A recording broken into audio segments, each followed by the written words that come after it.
नमस्कार दोस्तों। हर सैटरडे की तरह आज फिर लिख कर लाई हूँ एक और खत, एक और लव लेटर और एक और पाती प्रेम पगी। और आज अपने दिल का हाल बता रही है एक नई नवेली पत्नी जिनके पति का अचानक ट्रांसफ़र हो गया है और इस खत के माध्यम से, एक लव लेटर के माध्यम से वो अपने दिल का हाल अपने पति को लिख रही है। प्रियवर, जानती थी कि मुझे रहना होगा तुम्हारे बिना, तैयार भी कर रही थी खुद को, पर ये कहाँ जानती थी कि तुम्हारे बिना रहना इतना मुश्किल होगा। कितना ही कोशिश करती हूँ खुद को बिजी रखने की, पर मेरा दिल, मेरा दिमाग, मेरे ख्याल, मेरी सोचें हर वक्त बस तुम्हारे ही बारे में सोचते हैं, तुम्हारी ही बातें करना चाहती हैं, तुम्हारे ही ख्वाब बुनना चाहती हैं।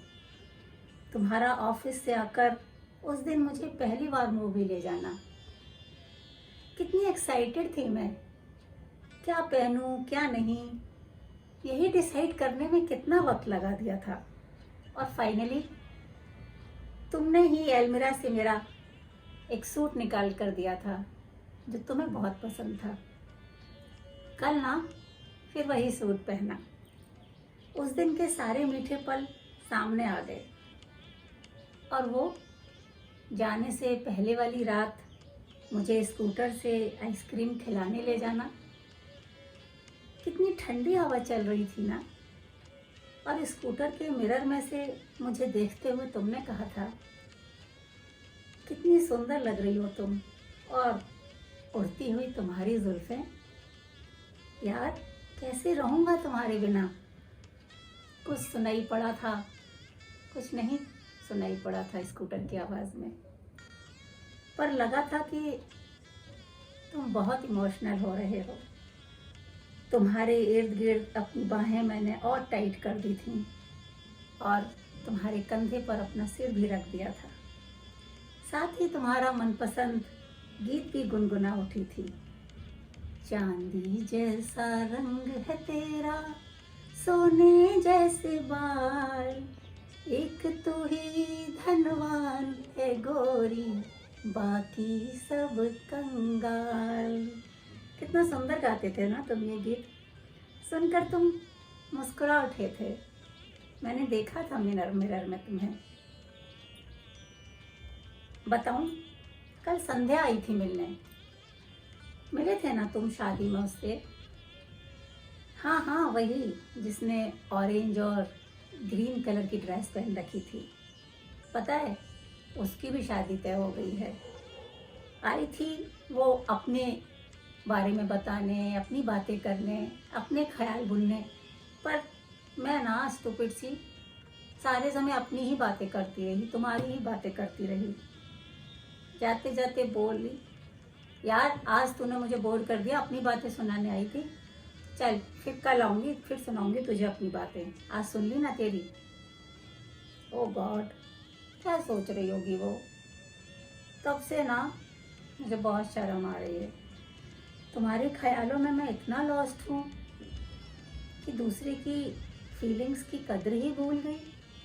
चलो अच्छा, कोई बात नहीं, कल आएगी ना तो फिर उसकी ही सुनूंगी बस। अच्छा ये बताओ, तुम्हें भी याद आती है मेरी, या सिर्फ मैं ही तुम्हारे प्यार में सबसे बेखबर हूँ? और अपना ध्यान रखते हो ना तुम? मैं तो तुम्हारे लिए कुछ कर भी नहीं पाई, और तुम्हारे जाने का दिन भी आ गया। पता है, कितनी अच्छी अच्छी डिशेस बनाना सीखा था मैंने तुम्हारे लिए, पर मम्मी जी ने बताया था ना मुझे एक बार कि तुम्हें खाने का बहुत शौक है। कहाँ खिला पाई तुम्हें बनाकर। अच्छा, अब कब आओगे तुम? इस बार ज़रूर बनाऊंगी, और ना मुझे ले जाना अपने संग। मुझे अच्छा नहीं लगता तुम्हारे बिना। मैं रह लूँगी कैसे भी तुम्हारे साथ। पता नहीं कैसे खा पी रहे होंगे अकेले, तो फिर ले जाओ ना मुझे इस बार। पता है, कल रात एक कविता लिखी है मैंने तुम्हारे लिए। हंसना नहीं सुनकर, नहीं तो गुस्सा हो जाऊंगी मैं। तुम्हारी तस्वीर में तुम्हें देखकर उससे बातें किया करती हूँ। बिन तुम्हारे मैं तो मुश्किल से जिया करती हूँ। नहीं जानती थी कि मुश्किल होगा जीना बिन तुम्हारे, रात सारी याद में तुम्हारी जाग कर काटा करती हूँ। सुध बुध अपनी भूल बैठी, जग से सारे रूठ बैठी, सिर्फ तुम्हारे इंतज़ार में अपना वक्त काटा करती हूँ। हंसना नहीं, हाँ? अच्छा चलो, तुम अपना ध्यान रखना, मेरी बिल्कुल चिंता नहीं करना। यहाँ ना सब लोग मेरा बहुत ध्यान रखते हैं। हाँ, बस मुझे खूब याद करना। I miss you so much, I love you. खत का जवाब में अपने आने की खबर लिखना, इंतज़ार करूँगी सिर्फ तुम्हारी। तो दोस्तों, आज दिल का हाल इतना ही। अगले सैटरडे देखते हैं किसका दिल का हाल मैं लेकर आती हूँ, किसका लव लेटर लिखा हुआ लेकर आती हूँ। तब तक थोड़ा सा इंतज़ार। और मेरा प्रोग्राम, ये खत, ये लव लेटर आपको ज़रा से भी अच्छे लग रहे हों तो प्लीज़ मेरे इस कार्यक्रम को, मेरे इस चैनल को लाइक, कमेंट, शेयर और सब्सक्राइब कर दीजिए। और अगले खत तक नमस्कार एंड टेक केयर।